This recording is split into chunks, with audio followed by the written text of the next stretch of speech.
અંગાર, લેખક અશ્વિની ભટ્ટ, ભાગ 1, ચેપ્ટર 15.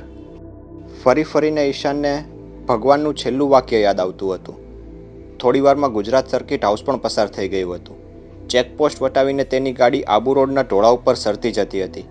એકાએક તે હસ્યો. માય ગોડ, એ બોલ્યો. તેણે ગાડી અટકાવી અને હસ્યો, ખડખડાટ હસ્યો. સચી આશ્ચર્ય પામી. શું થયું? કેમ તમે હસો છો? તું મને તમે કહે છે? માટે સચી, તે બોલ્યો. સચી સહેજ સંકોચ પામી. અરે, તમે પાગલ થઈ ગયા છો કે શું? નહીં સચી, તારો ભગવાન ખરેખર ભગવાન છે કે નહીં તેની મને ખબર નથી, પણ એ મનોવૈજ્ઞાનિક જરૂર છે. અને મનોવૈજ્ઞાનિક એટલે પશ્ચિમના દેશોમાં હોય તેવો નહીં, જેને એક્સ્ટ્રા સેન્સરી પરસેપ્શન, ઇન્દ્રિયાતીત પ્રત્યક્ષ જ્ઞાન સુલભ હોય તેવો વૈજ્ઞાનિક છે. કહીને તે સચીની નજીક સર્યો.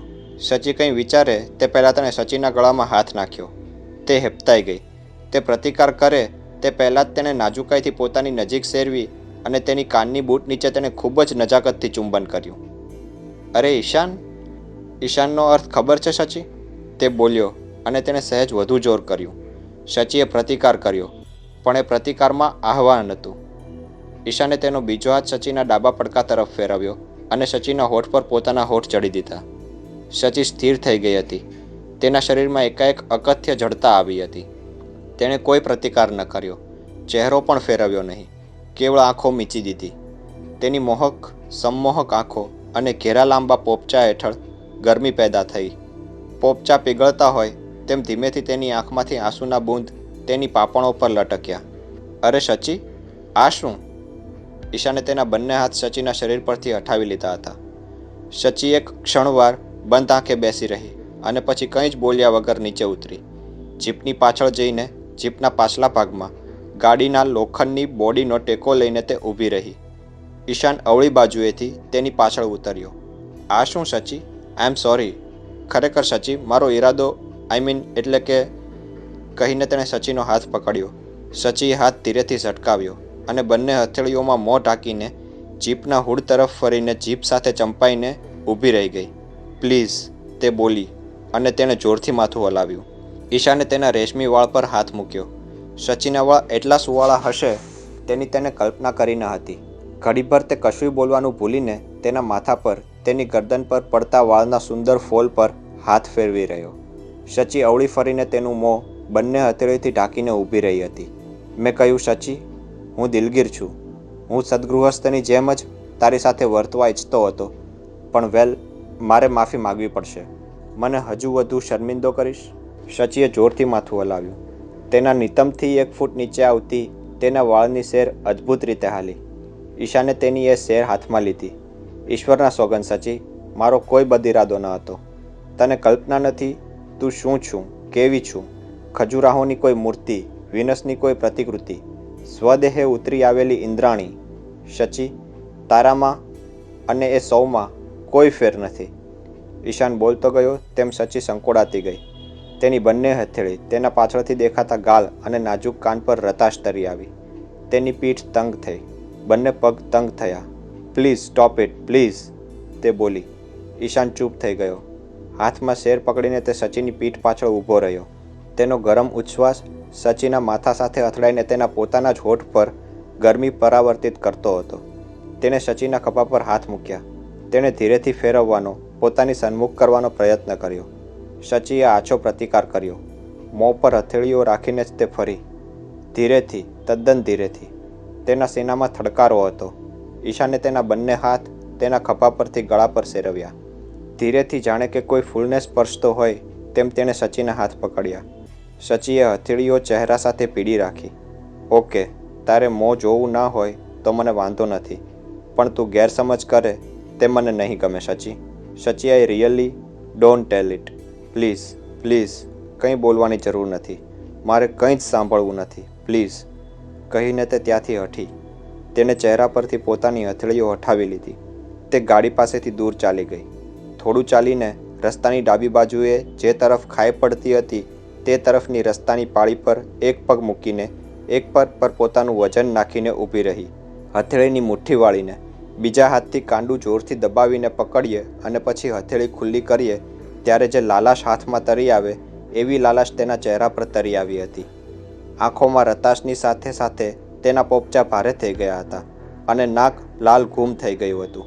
તેની આંખોમાં એટલું પાણી ઉતરતું હતું કે તેની સામે દેખાતો લેન્ડસ્કેપ જાણે પાણીની ભીતરનું, દરિયાના ઊંડાણનું કોઈ દ્રશ્ય હોય તેવું લાગતું હતું. ઈશાન એક હાથ મોટરના હુડ પર રાખીને બીજો હાથ કેડમાં નાખીને પગની આંટી લગાવીને સ્તબ્ધ ઊભો રહ્યો. ક્યાંય સુધી આ પરિસ્થિતિ રહી?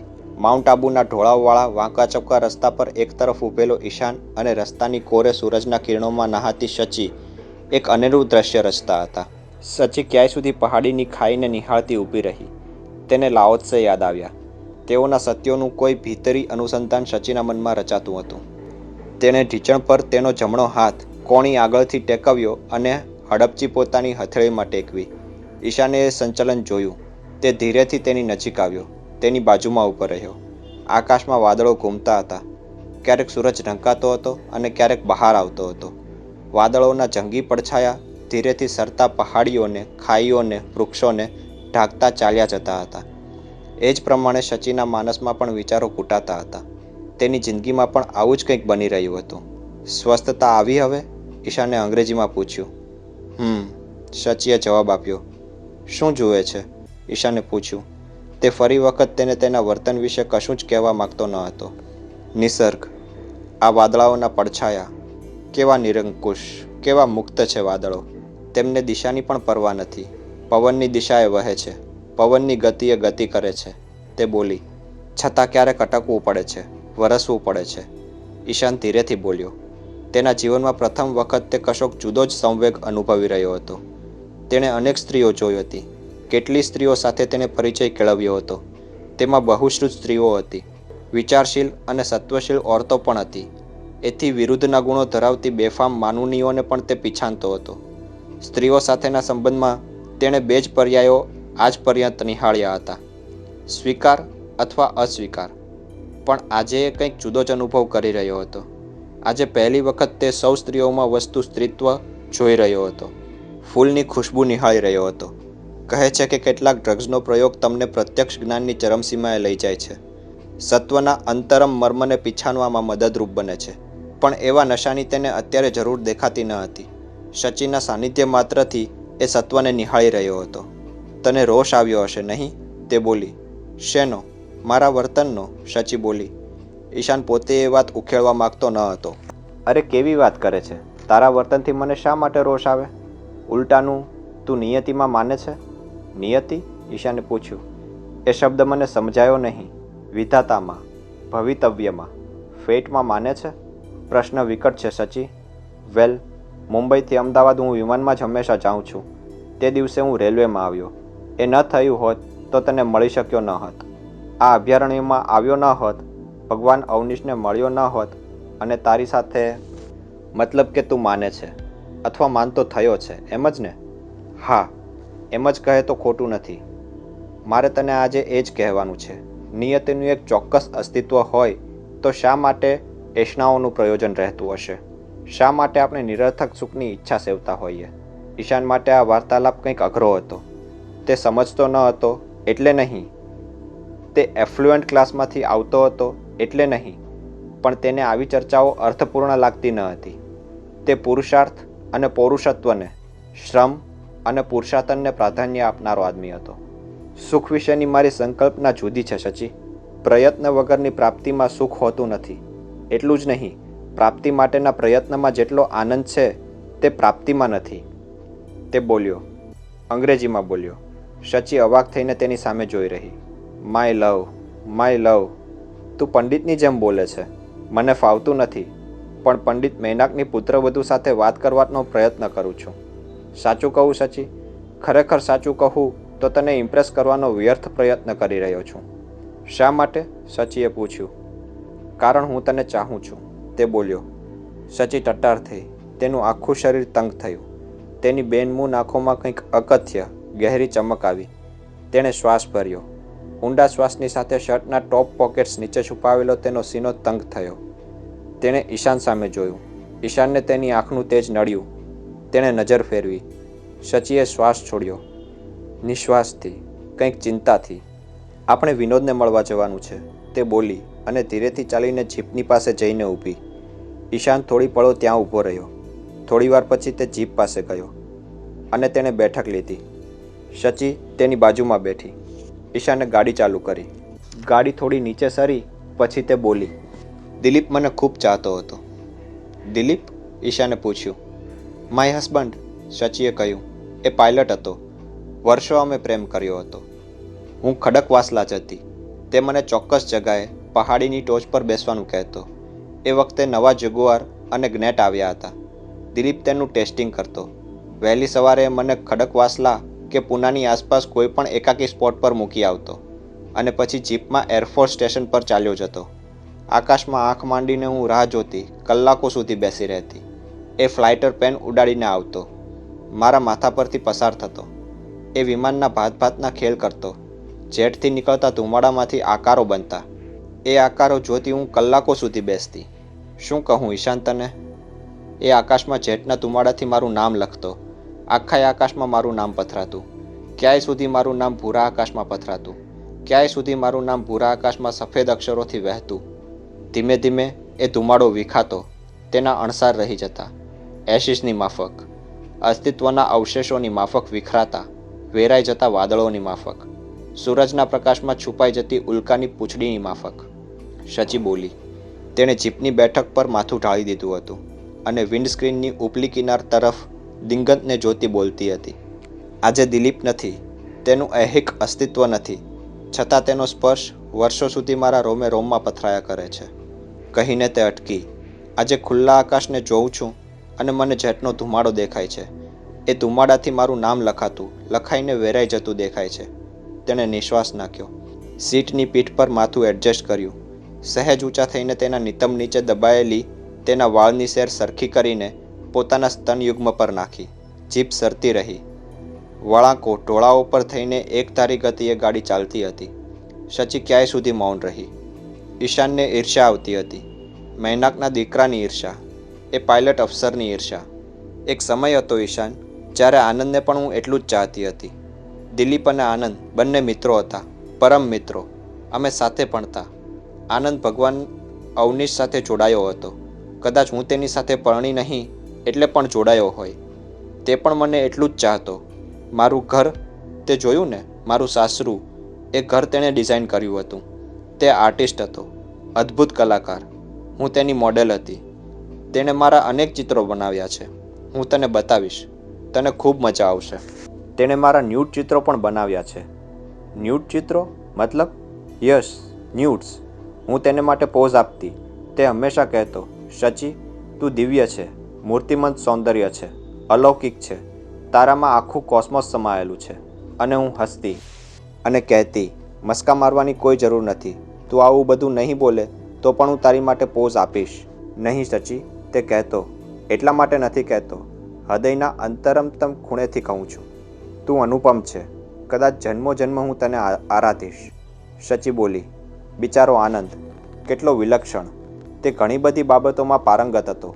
કોઈ કામ એવું ન હતું જે એ ન કરી શકે. તે ચિત્ર દોરતો, ભગવાન અવનીશના પુસ્તકો માટે ફોટોગ્રાફી કરતો, મકાનોની ડિઝાઇન્સ બનાવતો. કેટલી ભાષાઓ આવડતી હતી તેને, અને ભગવાનના આશીર્વાદ હતા તેના શિરે. છતાં એનું મૃત્યુ કરપીણ થયું, બેડોળ થયું, અસુંદર, તૃણાસ્પદ. તેણે નિશ્વાસ નાખ્યો. ઈશાન કંઈ બોલ્યો નહીં. તેને સમજાતું ન હતું કે આવી પળે શું બોલવું જોઈએ. તેના મનમાં અનેકાનેક વિરોધાભાસી વિચારો અથડાતા હતા. આ છોકરીને કેવી કહેવી? તે શિવાનીથી પરિચિત હતો. શિવાની અનેક પુરુષોની સાથે પ્રેમ કરી શકતી. અરે, પત્ની સમોવડી બનીને રાત ગાળી શકતી. હશે કદાચ તેનું પણ કોઈ ગણિત. છતાં એ ગણિતમાં તેની પણ કોઈ આહુતિ તો હતી જ ને.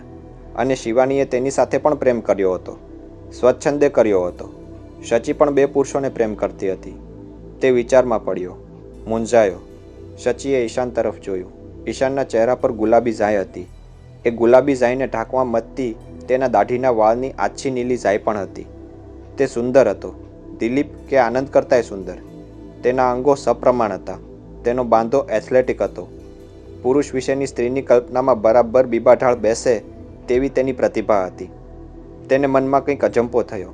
તેના હૃદયમાં થડકાર થયો.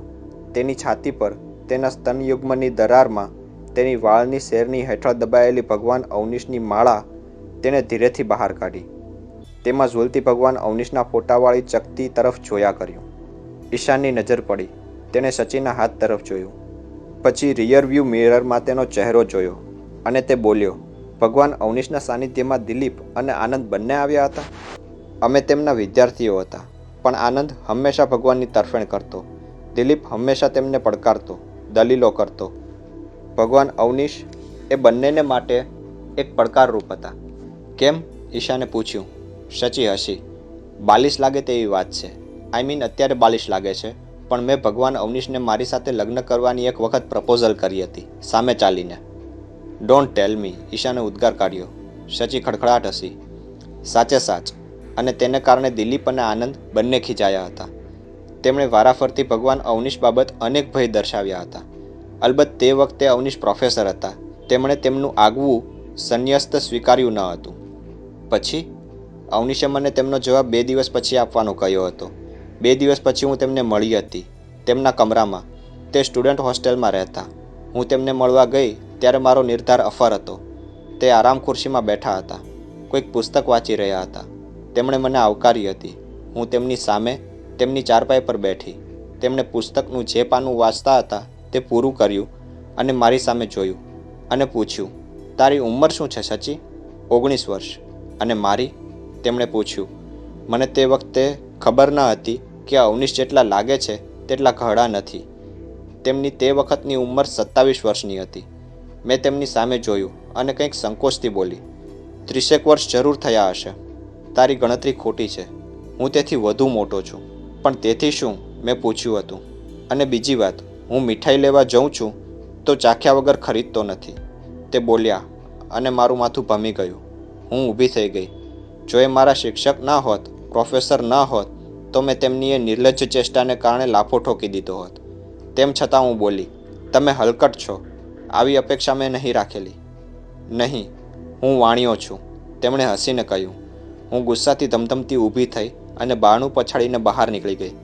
તે દિવસે દિલીપના ખભા પર માથું નાખીને હું ખૂબ રડી હતી. અને દિલીપ પણ ઓછો ન હતો. મને ખાતરી હતી કે એ માણસ હલકટ છે. તારી સાથે હલકટાઈ કર્યા વગર રહેવાનો નથી. પણ તું ક્યાં માને એવી હતી? સારું થયું તું ચેતી ગઈ છું સચી, નહીં તો તારી શું દશા થાત. કહીને તેણે મને સાંત્વન આપ્યું. દિલીપને એ અરસામાં કમિશન મળ્યું હતું. હું આઘાત પામેલી હતી. તેણે મને લગ્નનો પ્રસ્તાવ મૂક્યો અને મેં હા પાડી. સચી હસતી હતી. ઈશાનને સમજાતું ન હતું કે એ કેમ હસતી હતી. ઈશાન, મને ખબર નહીં કે એ કાવતરું હતું. દિલીપ અને અવનીશે, ગુરુ અને ચેલાએ ભેગા મળીને એ કાવતરું કર્યું હતું. મને તેની ગંધ સુદ્ધાઈ આવી જ ન હતી. મારા વિવાહ થયા પછી અઠવાડિયાઓ સુધી હું તેમને ધિક્કારતી રહી. તેમનો ઓછાયો પણ હું લેવા માગતી ન હતી. મારા વિવાહ પ્રસંગે નાનકડી પાર્ટી યોજાઈ હતી. તેનું આમંત્રણ આપવા હું અને દિલીપ નીકળ્યા હતા. પત્રિકાઓમાં અવનીશની પણ પત્રિકા હતી. હું એમને ઘરે નહીં આવું. માણસ બહારથી કેવો છે અને અંદરથી કેટલો ગંદો છે. મેં કહેલું ત્યારે દિલીપ ખડખડાટ હસ્યો હતો. ઓ સચી, એ એટલી ગંદી રીતે વર્ત્યો ન હોત તો આજે આ પ્રસંગ રચાયો ન હોત. અને આ પ્રસંગ રચાયો ન હોત તો હું આપઘાત કરત. કહીને દિલીપે મને વાત કરી હતી. ભગવાન અવનીશે જ એ કાવતરું કર્યું હતું. અલબત્ત એ બંનેને ડર હતો કે જ્યારે ભગવાન કહે કે હું મીઠાઈ ચાખ્યા વગર ખરીદતો નથી, ત્યારે મોહાંત થઈને મેં કહ્યું હોત કે એ તો સ્વાભાવિક છે ને, તો પારાવાર મુસીબત સર્જાત. શચીએ કહ્યું. તે હસીને અટકી, શાંત થઈ. દિલીપને હું ન પરણી હોત તો એ આપઘાત કરત, જરૂર કરત. તે મને ચાહતો હતો. તેની ચાહનામાં જનૂન હતું, પાગલપણું હતું. તેને બદલે ઓ ગોડ કહીને તે શાંત થઈ ગઈ. ઈશાને ગાડી ધીરી પાડી. તેને 4 રસ્તા તરફ જોઈને ધીરેથી પૂછ્યું, શચી, તને ડર લાગે છે? શેનો? નિયતિનો, વિધાતાનો. શચીએ જવાબ ના આપ્યો. ઈશાને ભયાનક પ્રશ્ન પૂછ્યો હતો. તે અંદરથી ખળભળી ઉઠી. તેનું મન એ જવાબ આપી દેવા ઈચ્છતું હતું, પણ તેનું હૃદય પ્રતિકાર કરતું હતું. શચી સુખની શોધમાં હતી, આનંદ, ચિદાનંદની શોધમાં હતી. માનવી તરીકેના, માણસ તરીકેના અને તેમાંય સ્ત્રીનો અવતાર પામીને તેણે પારાવાર અમૂંઝણો અનુભવી હતી. અને છતાં ભગવાન કહેતા વાસ્તવ એ રહસ્યમય છે, કારણ વાસ્તવમાં સ્ત્રીત્વના લક્ષણો છે. માણસને શરીર આપીને ઈશ્વરે તેના સંવેગો પર પોલાદનું કવચ પહેરાવી દીધું છે. એ કવચને ભેદવું આસાન નથી.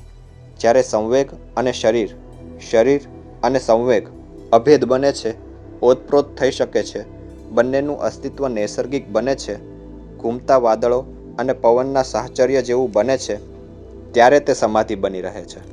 જીપ છેક આબુ રોડ સ્ટેશન પહોંચી ત્યાં સુધી શચી કશું બોલી નહીં. તેની આંખોમાં સાકળની જેમ આંસુ પ્રગટ થતા અને આપોઆપ હવાના ઝોકાથી તે સુકાઈ જતા. ઈશાનને ખ્યાલ આવ્યો કે શચી કોઈ ભારે મથામણ તેની જાત સાથે કરી રહી છે. સ્ટેશન પાસેના એક સ્ટોર્સ આગળ જઈને ઈશાને ફોન જોડ્યો. ફોનની રિંગ વાગી કે તરત તેણે શચીના હાથમાં રિસીવર પકડાવી દીધું. Hello mister Agarwal? Yes speaking. હું શચી બોલું છું, શચી મૈનાક. પેલો કાગળ લઈને મળવા આવી છું. તમારે ઘેર આવું છું. નહીં, મારે ઘેર નહીં. તમે બરાબર અડધા કલાક પછી હાઈવે પર અહીંથી દક્ષિણમાં 3 કિલોમીટર દૂર એક ધાબા જેવી રેસ્ટોરાં છે, ત્યાં ઊભા રહો. હું ત્યાં આવું છું. પણ તમારે ઘેર નહીં ફાવે? શચીએ પૂછ્યું. ના, નહીં ફાવે, વિનોદનો જવાબ આવ્યો. અને તમે એકલા છો? મારી સાથે મિસ્ટર ઈશાન છે, શચીએ કહ્યું. તેમણે કયા કપડાં પહેર્યા છે? વિનોદે પૂછ્યું. શચીને ગુસ્સો આવ્યો. આ માણસ આવી પૂછપરછ શા માટે કરતો હશે? તમે સહેલાઈથી અમને ઓળખી શકશો, મિસ્ટર અગરવાલ, શચીએ કહ્યું. તેમને ઓળખવા માટે નથી કહેતો. એ અવનીશના સંન્યાસી તો નથી ને? નહીં. અરે તમારા બેમાંથી કિરમજી કપડાં કોણે પહેર્યા છે એ મારે જાણવું છે, વિનોદે કડછાની માફક પૂછ્યું. એવા કપડાં તો મેં પહેર્યા છે, શચીએ જવાબ આપ્યો. તો આપણી આજે મુલાકાત નહીં થાય, વિનોદ બોલ્યો. મતલબ મારે કિરમજી કપડાં પહેરેલા કોઈની સાથે મળવું નથી, જાહેરમાં પણ નહીં અને ખાનગીમાં પણ નહીં. પણ કારણ? આ બધી ચર્ચા ફોન પર કેવી રીતે કરવી? તમારે મળવું હોય તો કપડાં બદલીને આવશો તો જ હું મળીશ. અરે પણ હું બીજા કપડાં લઈને આવી નથી. તો ફરી આવવું પડશે બીજા કપડાં પહેરીને, કહીને વિનોદ અગરવાલે ફોન મૂકી દીધો. બિલકુલ પાગલ માણસ લાગે છે. મને સમજાતું નથી એ આમ કેમ વર્તે છે. મને તો એમ હતું કે આનંદનો સારો એવો દોસ્ત છે, શચીએ સ્ટોર્સમાં નીચે ઉતરતા બબડાટ કર્યો. પણ થયું શું? એ કહે છે કે આ કપડાં પહેર્યા હશે તો એ મળવા માગતો નથી, કહીને શચીએ વિનોદને ફોનમાં શું વાત કરી તે ગુસ્સાથી ઈશાનને સંભળાવી. શચી, તેનું કોઈ કારણ હશે, પણ આપણને તો ધક્કો પડ્યો ને. અરે શું કામ પણ? ઈશાન બોલ્યો. અત્યારે કપડાં કોના લાવવા? આવું તેણે ફોનમાં કહ્યું હોત તો હું એક જોડ કપડાં લેતી આવત. જોકે મારી પાસે બીજા રંગના કપડાં જ નથી, પણ આપણે ખરીદી લઈએ શચી, કહીને ઈશાને તેને ખરેડીની બજાર તરફ દોરી. બંને જણ આબુ રોડ પર હતી એટલી દુકાનો ફર્યા. ક્યાંય શચીના માપના કુર્તા, સલવાર કે જીન્સ મળ્યા નહીં. આખરે ચણિયાચોળી અને સાડીની ખરીદી કરવી પડી. તેણે એક ગેસ્ટ હાઉસમાં કમરો બુક કરાવ્યો અને શચીએ કપડાં બદલ્યા. કપડાં બદલીને તે બહાર આવી ત્યારે ઈશાનના હૃદયમાં એક ધબકારો ચૂકાઈ ગયો હતો. શચીનો પરિચય થયો ત્યારથી ઈશાને તેને ભગવાન અવનીશની સંન્યાસીની તરીકે કિરમજી રંગના વસ્ત્રોમાં જ નિહાળી હતી. બીજા વસ્ત્રોમાં તે કેવી લાગે તેની કલ્પના કરવાનો પણ અવકાશ તેને મળ્યો ન હતો. આબુ રોડ સ્ટેશનથી થોડે જ દૂર આવેલા એક સામાન્ય ગેસ્ટ હાઉસના કમરામાંથી કિરમજી રંગના વસ્ત્રોને બદલે જુદા જ રંગના જુદા પ્રકારના કપડાં પહેરીને ઊભેલી શચી તદ્દન નોખી લાગતી હતી. આબુ રોડની કાપડની દુકાનોમાં અમદાવાદની વિખ્યાત મિલોની સાડીઓ મળતી ન હતી તેવું ન હતું, પણ એ સાડીઓને અનુરૂપ ચણિયો કે બ્લાઉઝ મળવા શક્ય ન હતા. તૈયાર કપડાની દુકાનોમાં મોટે ભાગે ગામઠી વસ્ત્રો મળતા હતા. પીળી કમરપટ્ટી અને પીળી આંતરીવાળો બોટલ ગ્રીન ચણિયો, એ ચણિયામાં ઘેરા લીલા અને આછા કાળા રંગથી કરેલી મારવાડી છપાઈ, લંબોઈની રંગના પીળા પોતમાં લાલ ચંદરણા બાંધીને રચેલી બાંધણી, બાંધણીના જેવા જ લગભગ આછા પીળા રંગની રેશમ સાટીન જેવા ગજીના કપડાની બનાવેલી ચોળી પહેરીને શચી ગેસ્ટ હાઉસના કમરામાંથી બહાર આવી ત્યારે ઈશાન બહાર ગેલેરીમાં ઊભો હતો. તે થોડી ક્ષણો કંઈ જ ન બોલી શક્યો. પારાવાર સ્તબ્ધતામાં તે શચીના આ નવા સ્વરૂપને નિહાળી રહ્યો. તેણે એકાએક શિવાની યાદ આવી. ફિલ્મના એક ગીતના શૂટિંગ દરમિયાન તેણે શિવાનીને ગીતની કડીએ કડીએ કપડાં બદલીને આવતી જોઈ હતી. તેના વિવિધ ડ્રેસીસમાં શચીએ પહેર્યો હતો તેવો ડ્રેસ પણ હતો, પણ શિવાનીએ વસ્ત્રો પહેર્યા હોવા છતાં અભિનેત્રી તો લાગતી જ હતી, પણ શચી આ વસ્ત્રોમાં સમાઈ જતી, વણાઈ જતી હોય તેવું લાગતું હતું. ઈશાન જગતભરમાં ફરેલો નવજવાન હતો. યુરોપ અને અમેરિકાના વિખ્યાત ડ્રેસ મેકર્સ અને ડિઝાઇનર્સના ફેશન શોઝ તેને જોયા હતા. પેરિસની સર્વશ્રેષ્ઠ મોડેલ સાથે તેણે ડેટિંગ કર્યું હતું. નવા વર્ષ માટે નવી જ તરહના, નવી જ ફેશન અને ફિલોસોફી હેઠળ બનાવેલા વસ્ત્રો પહેરીને ઝગમગતા તખ્તા પર સલુકાઈથી નિતંબ હલાવીને ચાલતી આવીને કંઈ સ્ટાન્સ અભંગમાં તદ્દન જુદા પ્રકારની વસ્ત્ર રચનાઓ સાથે રજૂ થતી. કોમેન્ટ્રીમાં એ ડ્રેસ વિશે, તેની ખૂબીઓ વિશે, તેની પાછળ રહેલા સિદ્ધાંતો વિશે કંઈક હાસ્યસભર વાક્યો બોલાતા. એ સાંભળીને તેને હસવું આવતું. ક્યારેક એ શબ્દોમાં પારાવાર અતિશયોક્તિ લાગતી તો ક્યારેક કંઈક સચોટ સત્ય તેને સાંભળવામાં આવતું. તેને એકાએક લંડનની સેવોયના બોલરૂમમાં જોયેલો ફેશન શો યાદ આવ્યો. શચી કમરાની બારશાખમાં ઊભી હતી. ગેલેરી દક્ષિણ તરફ પડતી હતી. સૂરજનો પ્રકાશ અત્યારે એ ગેલેરીમાં રેલાતો હતો. ઝગતા તાપમાં શચી કંઈક સંકોચથી સ્મિત સાથે આવીને ઊભી રહી હતી. તેને સંકોચ એટલા માટે થતો હતો કે વર્ષો પછી આવા કપડાં પહેર્યા હતા. કોલેજના કોઈ ફંક્શનમાં કે બહેનપણીના લગ્નની આગલી રાત્રે કે નવરાત્રિમાં એ આવા વસ્ત્રો પહેરતી અને ગરબે ઘૂમવા જતી. ઓહ, વોટ એ માર્વેલસ સરપ્રાઇઝ! અવાચકતાની થોડી ક્ષણો પછી ઈશાને ઉદ્ગાર કાઢ્યો. તને ખબર છે શચી, તું કેવી લાગે છે? કમરામાં અરીસો છે, પણ સાવ નાનો. તે શરમાઈને નીચું જોઈને બોલી. ઈશાન તેની નજીક આવ્યો. એકાએક તેણે તેના બંને હાથ નજાકતથી પકડ્યા અને તેને કમરાની અંદર ખેંચી ગયો. શચી, તને ખબર છે, ઇંગ્લેન્ડમાં એક ફેશન શો મેં જોયો હતો. ત્યારે એક કોમેન્ટેટરે એક ડ્રેસનું વર્ણન કરતા અદ્ભુત શબ્દો કહ્યા હતા. આજે તને આ વસ્ત્રોમાં જોઈને મને તેના શબ્દો યાદ આવે છે. તેણે કહ્યું હતું, વસ્ત્રો કેવળ ઓઢવાની ચીજ નથી. ઓઢવા માટે, શરીર ઢાંકવા માટે તો કામળા પણ બસ થઈ રહે. વસ્ત્રો તો માણસમાં ખુશ્બુ લાવે છે, ચૈતન્ય લાવે છે, ઉમંગ, ઉત્સાહ અને ઉન્માદ લાવે છે. વસ્ત્રો રહસ્ય ઊભું કરે છે. માનવીના દેહને લાલિત્યનું અનાવરણ વસ્ત્રો વગર શક્ય નથી. ઓહ માય લવ, શચી ભગવાન અવનીશની માફક બોલી. તું તો ખરેખર મને ઇમ્પ્રેસ કરી રહ્યો છો, શચીએ કંઈક વ્યંગમાં કહ્યું. પણ ભગવાન કરતાં એ વાત કંઈક વિરુદ્ધની છે, ઈશાન બોલ્યો અને તેને નજીક ખેંચી. નવા જ કપડાની કંઈક વિચિત્ર સોડમ ઈશાનના નાક પાસે તરતી રહી. શચી ઈશાનથી નીચી હતી. તેણે ઈશાન સામે જોયું. શચીની આંખોમાં, તેની અદ્ભુત કીકીઓમાં ઈશાનનું પ્રતિબિંબ દેખાયું. ઈશાને તેના બંને હાથ છોડ્યા અને ધીરેથી તેના ખભા પર મૂક્યા. મખમલ જેવી ચોળી પર તેનો હાથ ફર્યો. એ સુંવાળપથી ઈશાનમાં ઉન્માદ છવાયો. ઈશાનના એ સ્પર્શથી શચીના રોમે રોમ ખડા થયા. શચી, શા માટે તું આવા વસ્ત્રો પહેરતી નથી? શા માટે કિરમજી રંગના વસ્ત્રો તારે પહેરવા પડે છે? શું અવનીશ ભક્ત હોય તેણે એવા જ એક જ રંગના કપડાં પહેરવા અનિવાર્ય છે? શું એ કપડાં પહેરવાથી જ જીવનના, બ્રહ્માંડના રહસ્યો સમજી શકાય છે? મને એ સમજાતું નથી કે ભગવાન અવનીશ આટલા વાસ્તવવાદી, આટલા વિચારશીલ હોવા છતાં તમને લોકોને આ કિરમજી કપડાં કેમ પહેરાવે છે? શા માટે આટલું વિવિધતાપૂર્ણ જેમનું વ્યક્તિત્વ હોય, સમજ હોય, તે આવા નિયમો લાદે છે? અને શા માટે 24 કલાક આવા વસ્ત્રો જ નહીં, ભગવાન અવનીશની છબી ગળામાં નાખીને તમે લોકો ફર્યા કરો છો? મેં એવો પ્રશ્ન ક્યારેય ભગવાનને પૂછ્યો જ નથી, શચી બોલી. નહીં, નહીં? તમે લોકો ભગવાન જે કહે તે નાનકડા બચ્ચાઓની માફક એકની પાછળ બીજું ઘેટું જાય તેમ બધું સ્વીકારી લો છો? બીજાની ખબર નથી, હું સ્વીકારું છું, શચીએ જવાબ આપ્યો. કારણ? ભક્તિને કોઈ કારણ નથી હોતું, શચી બોલી. ડેમ ઇટ, તમે લોકો એ બાવાથી ખરેખર પરાસ્ત થયેલા છો, હિપ્નોટાઇઝ થયેલા છો. સ્ત્રીઓ માટે વસ્ત્રો કે અલંકારો કેટલી આત્મસહજ, કેટલી સ્વાભાવિક ચીજો છે. એ ચર્ચા ભગવાન સાથે તારે કરવી જોઈએ, મારી સાથે નહીં. મતલબ, સ્ત્રીઓ માટે શું સ્વાભાવિક છે, આત્મસહજ છે, તેનો નિર્ણય સ્ત્રીઓએ ક્યારેય કર્યો નથી. સ્ત્રીઓ સુંદર હોય, દેખાય તેટલું ધ્યાન સ્ત્રી કરતાં પુરુષ વધુ આપે છે. આઈ બેગ ટુ ડિફર.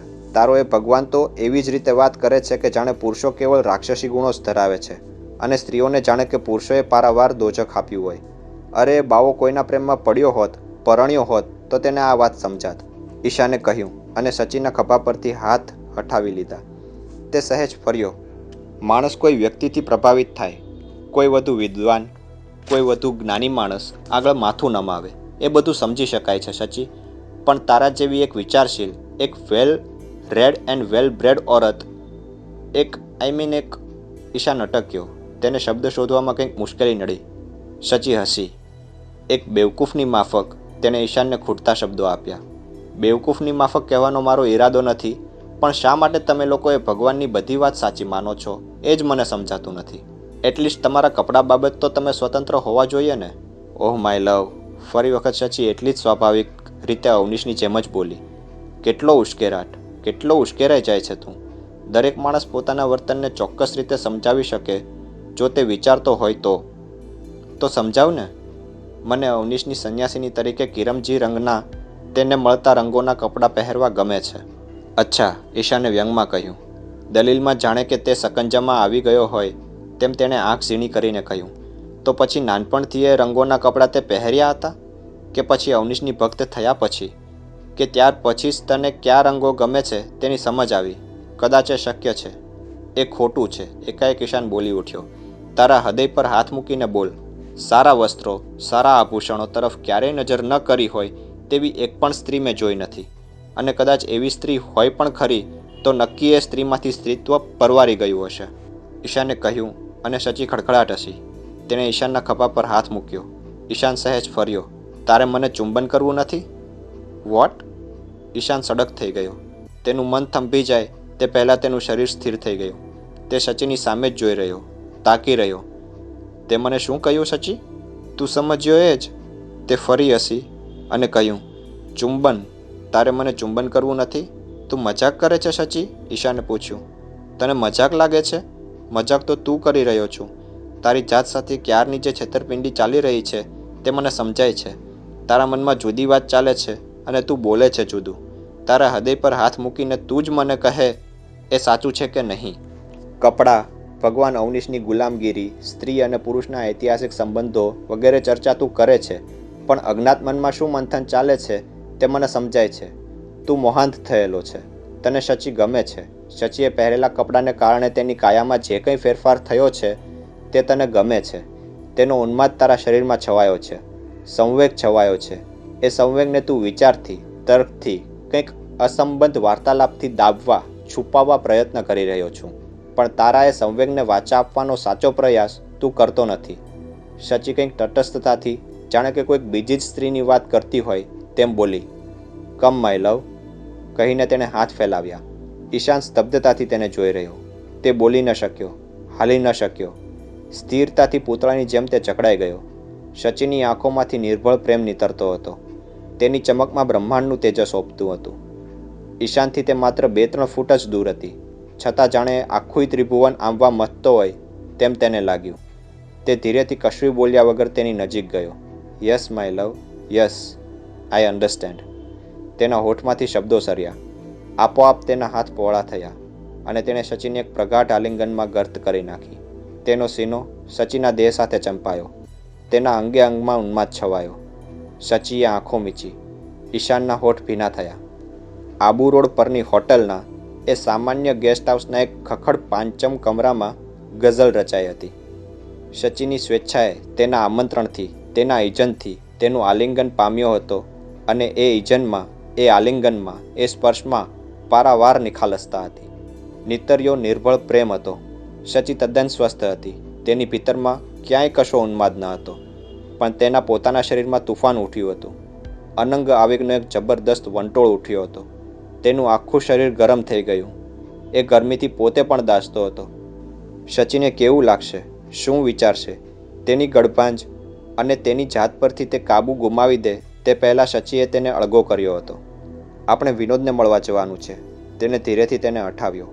ઈશાનના સુવાળા આછા ગોર ચહેરા પર રતાશ પથરાઈ હતી. તેના કાન લાલ ઘૂમ થઈ ગયા હતા. તેને કશુંક બોલવું હતું, કંઈક કહેવું હતું. તેને શબ્દો શોધવા પ્રયત્ન કર્યો. જિંદગીની એક નવી તાસીર, એક નવું જ દર્શન તે અનુભવી રહ્યો હતો. તેને સ્વસ્થ થતાં ખાસ્સી વાર લાગી. પ્રથમ વખત તે સ્ત્રીમાં ચાલતા મનોભાવોનો તદ્દન વિરોધાભાસ અનુભવ કરી રહ્યો હતો. કેવું વિચિત્ર! આ જ છોકરી, આ જ સચી હમણાં થોડાક સમય પહેલાં માઉન્ટ આબુના ઘાટના રસ્તા પર તેના વર્તનથી, તેના સ્પર્શથી અસ્વસ્થ થઈ ગઈ હતી. એટલું જ નહીં, તેની માફી માગવી પડે તેટલી પાપની લાગણી તેણે તેનામાં ઊભી કરી નાખી હતી. તેને કંઈક ખરાબ લાગ્યું હોય. ઈશાને જાણે કે ખૂબ જ અણછાસતું વર્તન કર્યું હોય તેમ તે તેનાથી દૂર હટી જઈને, પહાડી રસ્તાની કોરે જઈને, અનંતમાં ખોવાઈને ઊભી રહી ગયેલી. એ જ સ્ત્રી, એ જ સચીએ તેને ઇજન આપ્યું હતું. આલિંગનનું ઇજન, ચુંબનનું ઇજન. ઈશાન સંકોચશીલ ઓરતોથી પરિચિત હતો. તેવી જ રીતે કોઈપણ પ્રકારના સંકોચ વગર વર્તી શકતી સ્ત્રીઓને પણ તે ઓળખતો હતો. સચીને કઈ કક્ષામાં મૂકવી તેનો પરાસ તેને જડતો ન હતો. ચાલ હવે, સચીએ તેની સ્તબ્ધતાનો સંદર્ભ પકડ્યો હતો. અને એટલે જ એ ખૂબ આનંદ પામતી હતી. એક પ્લેબોયની માફક વર્તી શકતા અતિ સંપન્ન અને મૂળ કુટુંબમાંથી આવતા ઈશાનના મગજમાં ઉઠેલા ઉલ્કાપાતને તે બરાબર સમજી શકતી હતી. ઓહ યસ, તે બોલ્યો. ગેસ્ટ હાઉસના કમરાના પૈસા ચૂકવીને બંને બહાર આવ્યા ત્યારે ગલ્લા પર બેઠેલા આદમીને આશ્ચર્ય થયું હતું. એ બાઈ હમણાં ભગવાન અવનીશની સંન્યાસિનીના કપડાં પહેરીને અંદર ગઈ અને તદ્દન કોઈ મારવાડી ગૃહિણી હોય તેમ બહાર આવી તેનો વિસ્મય તેના ચહેરા પર છવાયો. જીપની પાછળની સીટ હેઠળ સચીના કપડાનો ગોટો વાળીને તેણે મૂક્યો. સચી જીપમાં ગોઠવાઈ. ઈશાને ગાડી ચાલુ કરી ત્યારે પણ તેના રૂવાડા નીચે નાનકડી ટેકરીઓ ઉપસી આવી હતી. સચીની સામે જોવાની પણ તેની હામ રહી ન હતી. વિનોદની સૂચના પ્રમાણે પાલનપુર તરફ જતા હાઈવે પર જવા માટે તેણે ગાડી વાળી. રસ્તા પરનું રેલવે ક્રોસિંગ બંધ હતું. ગાડી આવવાને હજુ વાર હતી. લેવલ ક્રોસિંગ પાસે ગાડી અટકાવીને ઈશાને સિગરેટનું પાકીટ કાઢ્યું અને સિગરેટ કાઢી. તું સિગરેટ ન પીએ તો તારે માટે વધુ સારું છે. ભગવાન કહેતા હતા, ઝેર ત્યારે જ પી શકાય જ્યારે તે પચાવવાની શક્તિ તેવું તંત્ર તમારામાં હોય. ઓ ગોડ, સચી મને આ સમજાતું નથી. વેલ, તને ન ગમતું હોય તો તું મને સિગરેટ પીવાની ના કહી શકે છે, પણ તારી વિચિત્રતાઓ મને સમજાતી નથી. દરેક વાતમાં એક તો ભગવાન અવનીશ આવે છે. ઘડીમાં તને વેલ જવા દે. નહીં, જવા શું કામ દે? તારે જે કહેવું હોય તે તું કહી શકે છે. તો મારે પૂછવું છે કે ઈશાન બોલે તે પહેલાં જ સચીએ પોતાના જમણા હાથની એક આંગળી ડાબા હાથની હથેળીમાં પછાડીને કહ્યું કે તારું વર્તન વિચિત્ર લાગે છે, એ જ ને? હા, સાચું કહું તો મને લાગે છે કે તું પાગલ છું. એ જ કહેવું છે ને? એટલું જ નહીં, પણ તારા બધા જ. ઈશાન એ વાક્ય બોલ્યો ન બોલ્યો ત્યાં અધૂરું વાક્ય સચીએ પકડ્યું. બધા જ મૂલ્યોમાં વિરોધાભાસ દેખાય છે, કહીને તે હસી. તને મજા આવે છે? તને ખબર છે સચી, માણસની સજ્જનતાને મર્યાદા હોય છે. એટલું જ નહીં, માણસ જ્યારે અપરંપાર રીતે સંવેગમય થઈ જાય ત્યારે તેની જાત પરનો કાબુ ગુમાવી દે છે. સારું હતું કે મારું મગજ ફાટી ન ગયું, નહીં તો સચીએ આંખ ઉલાળીને કહ્યું. નહીં તો વેલ, નહીં તો. ઈશાન અટક્યો. તારે મારે મોઢે જ કશુંક અજુગતું સાંભળવું છે?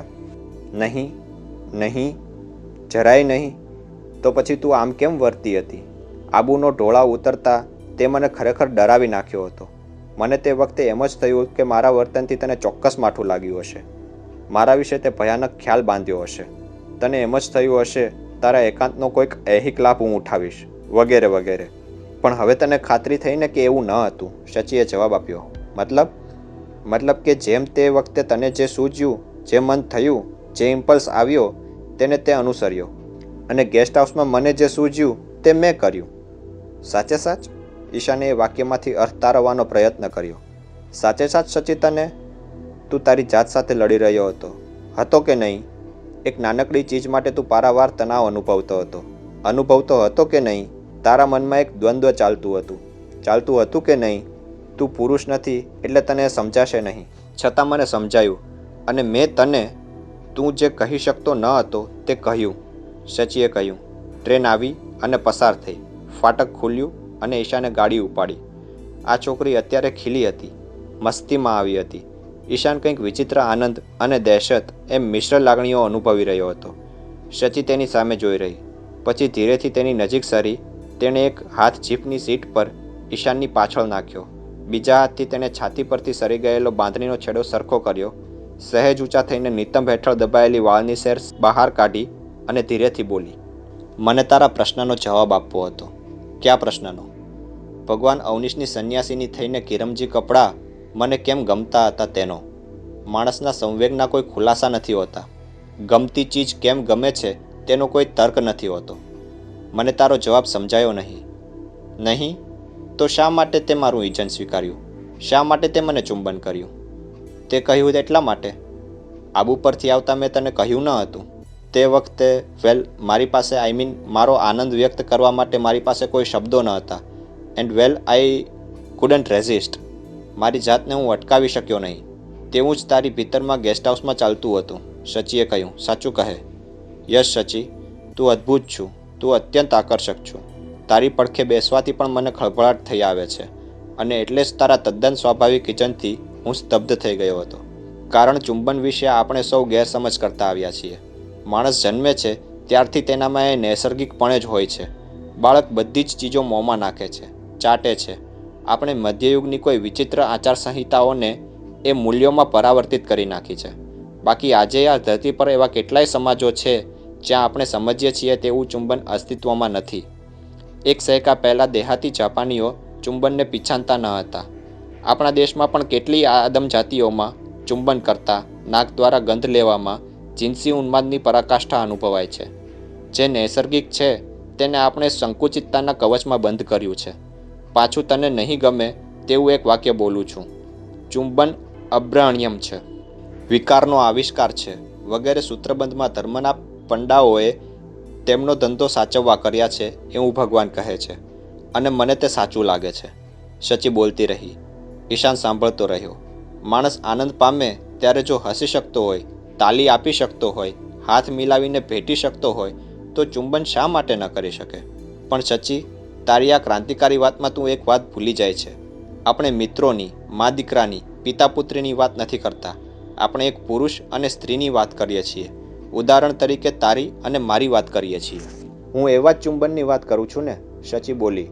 એ જો સ્વાભાવિક હોય, સુલભ હોય, અપ્રચ્છન્ન હોય તો કેટલી સમસ્યાઓ ટળી જાય. તેનો અર્થ એ નથી કે તે અનિચ્છાએ થાય. તારો જ દાખલો લે ને. તારો તણાવ હું સમજી શકતી હતી. એ તણાવ હેઠળ તું કંઈક ભળતી રીતે જ ઉશ્કેરાતો હતો.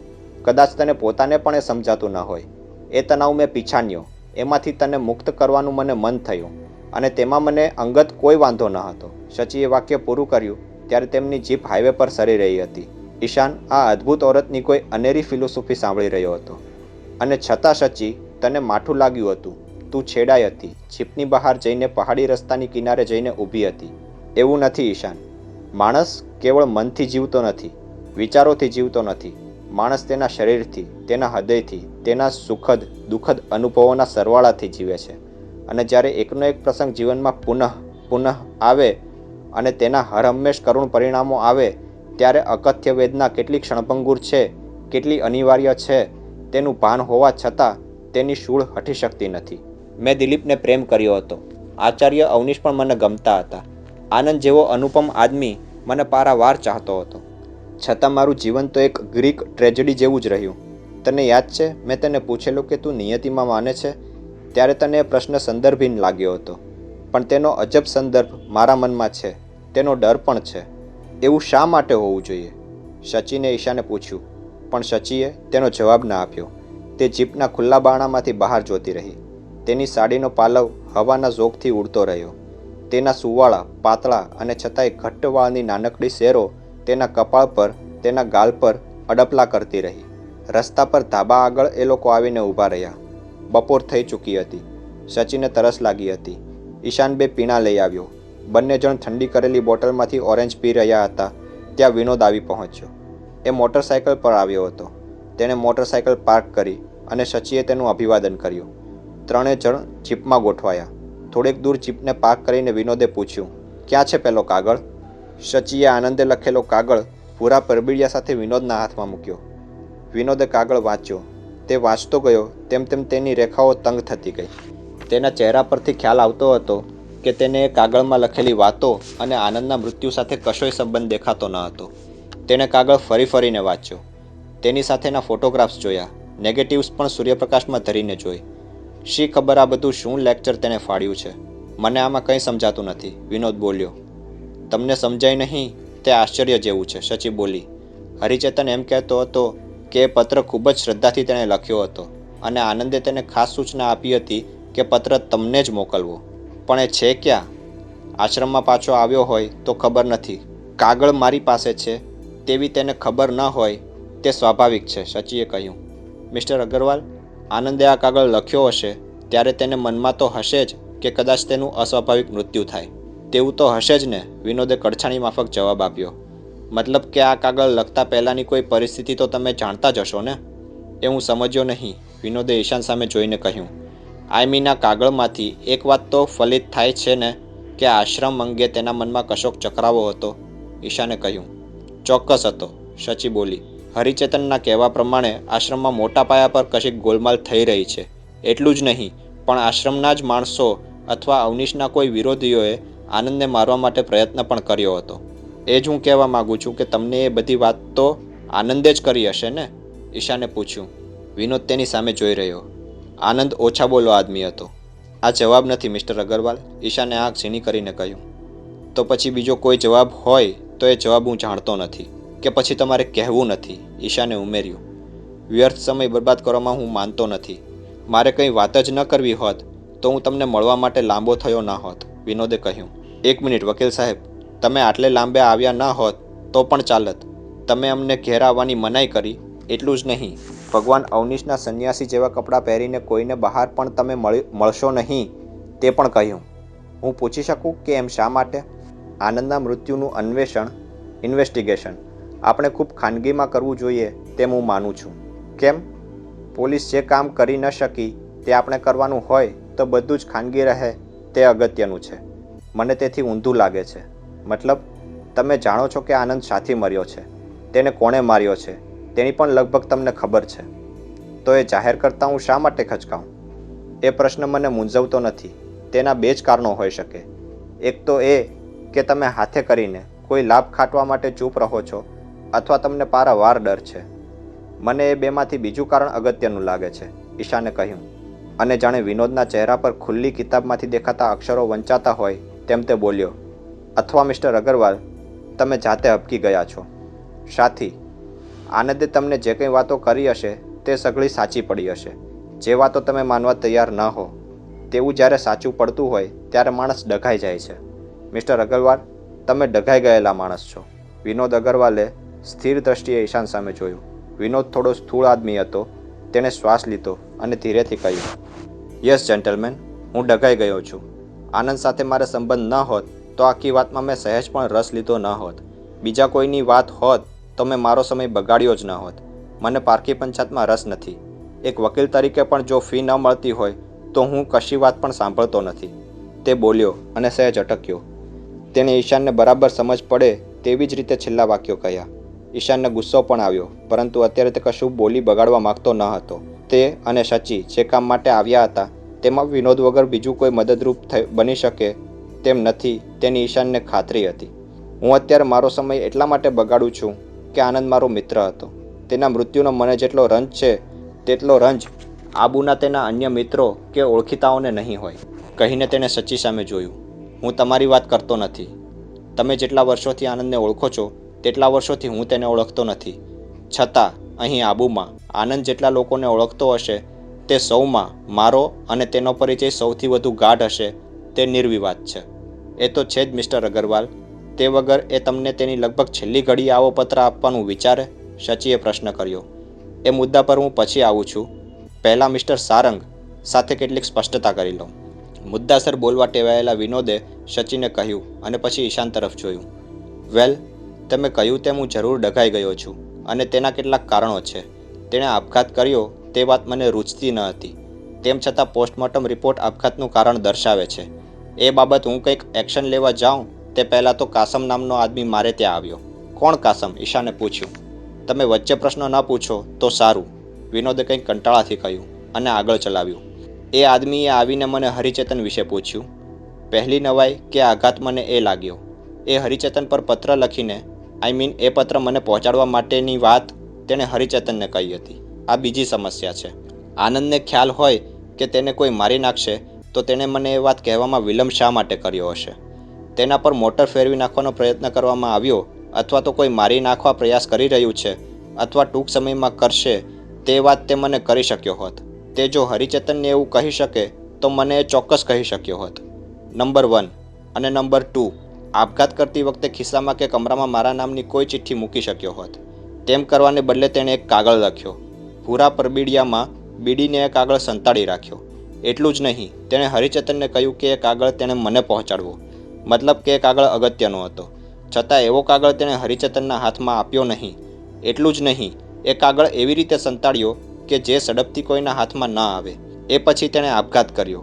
છતાં એ પત્રમાં તેણે લખ્યું નહીં કે તે આપઘાત કરવા માગે છે, અને છતાં તેણે હરિચેતનને કહ્યું ખરું કે જો તેને કંઈ થાય તો તેને ભૂરું પરબીડિયું મને પહોંચાડવું. હરિચેતને તેમ કરવાનો પ્રયત્ન કર્યો. તે પહેલાં આશ્રમમાં કોઈને ખબર હોવી જોઈએ કે હરિચેતન મને મળવા આવે છે અથવા તેની પાસે ભૂરું પરબીડિયું છે. તેવી વાત કોઈની જાણમાં આવી હતી. હરિનો પીછો કરવામાં આવ્યો. તમે આબુ પર આવતા હતા. તમારી મોટર સાથે અકસ્માત થયો. હરિ બચ્યો. તેનો પીછો કરનારા પાછા પડ્યા. પણ તેમાં હરિના હાથમાંથી આ પત્ર પડી ગયો. એ પત્ર નસીબ જોગે તમારી પાસે આવ્યો. વેલ, હરિ મારી પાસે આવ્યો. મેં તેને ઘરમાંથી વિદાય કર્યો કારણ મને ખાતરી હતી કે તેનો પીછો થયો હશે અથવા થશે. મેં તેને બીજે દિવસે સ્ટેશન પર મળવાનું કહ્યું અને તેને રવાના કર્યો. તે ગયો. પછી શું થયું? કાસમ આવ્યો. કાસમ આબુ રોડનો નામીચો ગુનાખોર છે. પાકિસ્તાન બોર્ડર પર તેનું કામકાજ ચાલે છે. ઘણી બધી જગ્યાએથી તે તડીપાર થયેલો છે. વેલ, એ કાસમ મને પૂછવા આવે છે કે હરિચેતન મારી પાસે આવ્યો કે નહીં. તે પીધેલો હતો, ચકચૂર હતો, એટલે તેને કાઢવો ખાસ મુશ્કેલ ન હતો. ગમે તેમ હરિચેતનનું નસીબ પાતળું હશે. તેને કાસમ જ ભેટી ગયો. કાસમે તેની મોટરસાયકલ પોતાના પેટ્રોલ પંપ પર લેવડાવી. મારે હરિને બીજે દિવસે મળવાનું હતું. ગુમ થઈ ગયેલા કાગળ માટે શું કરવું જોઈએ તે વિચારવું હતું. બે પ્રશ્નો હતા તે વખતે. એક તો એ કે કાગળ ક્યાં હતો?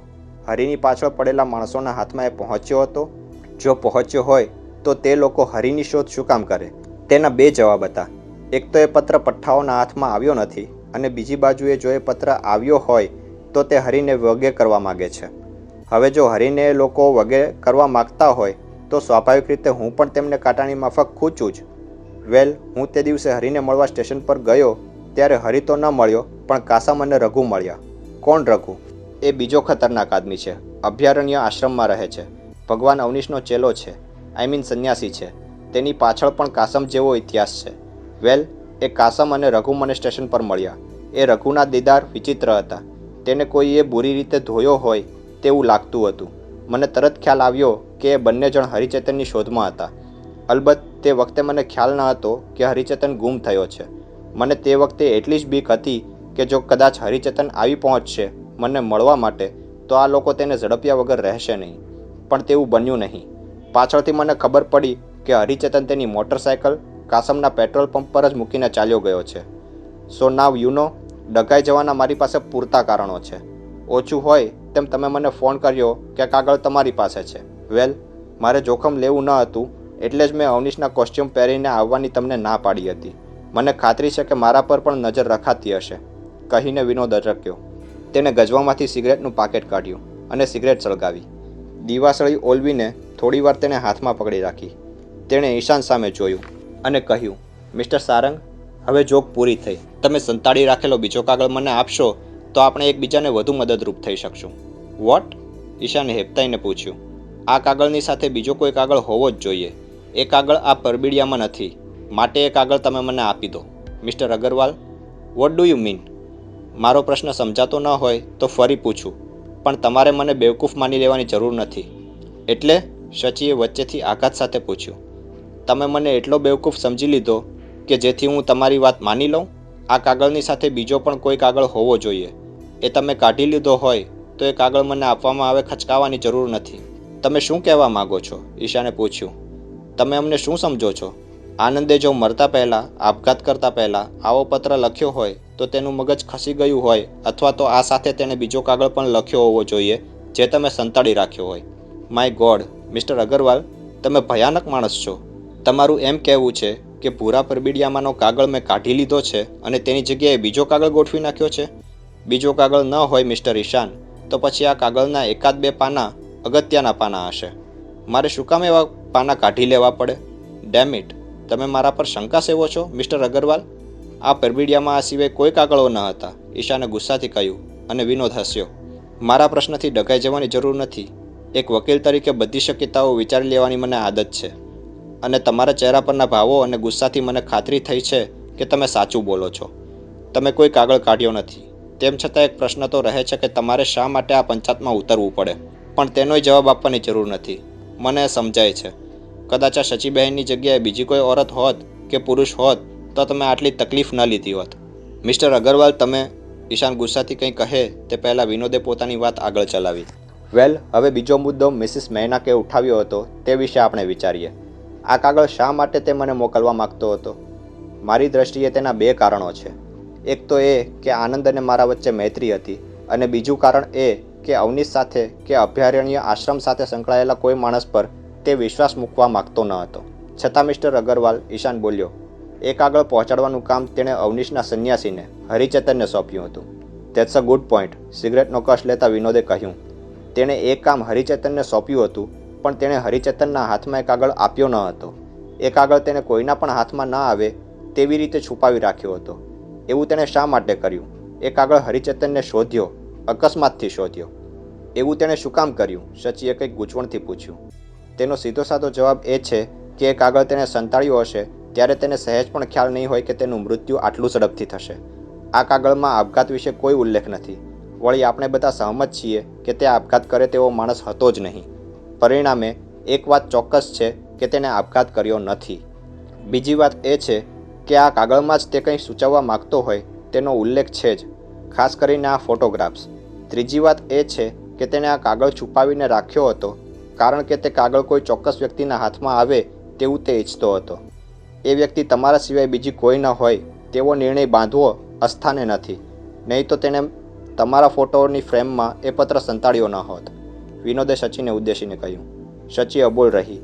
વિનોદ જે રીતે આખી વાર્તાનું પૃથ્થકરણ કરી રહ્યો હતો તે રીતે એક પછી એક ખુલાસા મળતા હતા, પરંતુ તે સાથે પ્રશ્નો પણ ખડા થતા હતા. મતલબ કે એ કાગળ તે તમે જ વાંચો અને તમે મારી પાસે આવો તેવું એ ઈચ્છતો હશે. તેણે જ્યારે આ પત્ર લખ્યો હશે ત્યારે તેને કલ્પના નહીં હોય કે તેનું ટૂંક સમયમાં મૃત્યુ થવાનું છે.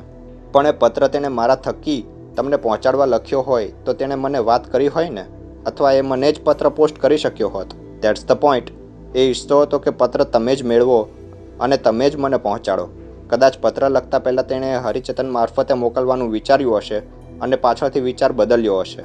પણ વિનોદભાઈ, જો એ મારા થકી પત્ર પહોંચાડવા માગતો હોય તો તે સ્પષ્ટતાથી ઘણું બધું લખી શક્યો હોત. આપણે ન સમજીએ તેવું લખવાની તેને જરૂર ન રહેત. That's correct. તો તેના પરથી આપણે શું સમજવાનું છે? વિનોદે પ્રશ્ન કર્યો અને તરત જ ઉત્તર આપ્યો.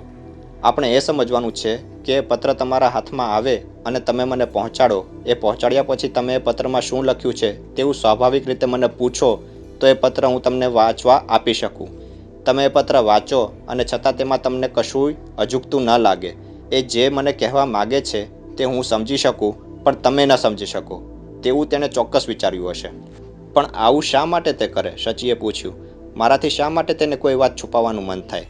તે આ બાબતમાં તમને સંડોવવા માગતો ન હોય, વિનોદે કહ્યું. You have a point there, એકાએક ઈશાન બોલ્યો. જો આનંદ પોતે પોતાના મૃત્યુ વિશે શંકા સેવતો હોય, આઈ મીન તેને પોતાના જાનના ખતરાની ખબર હોય, તો એ શચીને સહેજ પણ સંડોવવાનો વિચાર ન જ કરે. તમારી વાત સાચી છે મિસ્ટર અગ્રવાલ. તમે જે કહેવા માગો છો તે મને બરાબર સમજાય છે. સમજાય છે ને?